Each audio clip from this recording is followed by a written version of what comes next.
What if the reason so many women struggle with orgasm is because we've misunderstood what it actually is?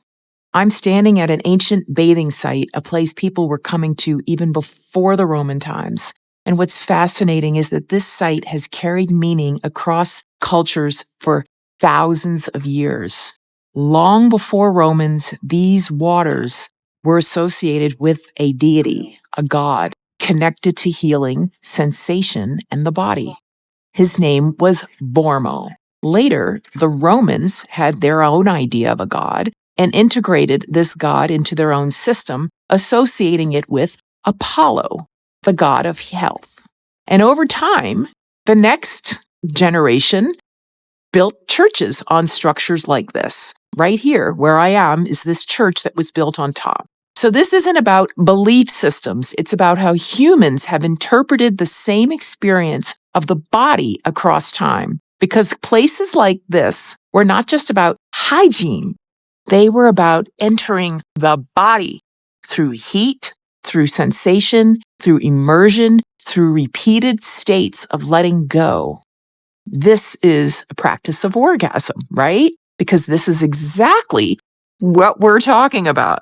So the body in ancient times wasn't separate from the experience.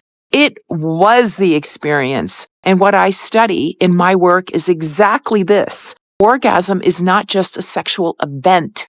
It is a state the body enters. And science already tells us this because there is more than a century of research showing us that women can orgasm from non-genital stimulation. So, a state that requires safety and surrender and the ability to stay present as sensation builds.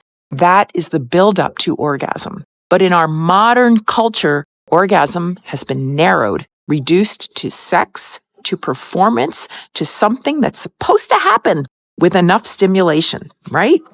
And when you take a state-based process, which means entering a state of safety, just like when you're at the spa, we enter the warm water, right? The body loses the pathway to get there when we reduce this to an event. This is why so many women struggle, not because something is wrong with them, but because the conditions that allow the body to open have been removed, compressed, or misunderstood.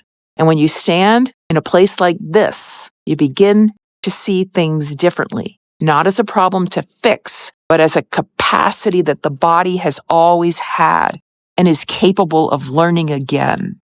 Follow me, Dr. Suzanne Mulvihill, for more insightful tips into how to access your orgasm, top down and bottom up. Thanks for watching.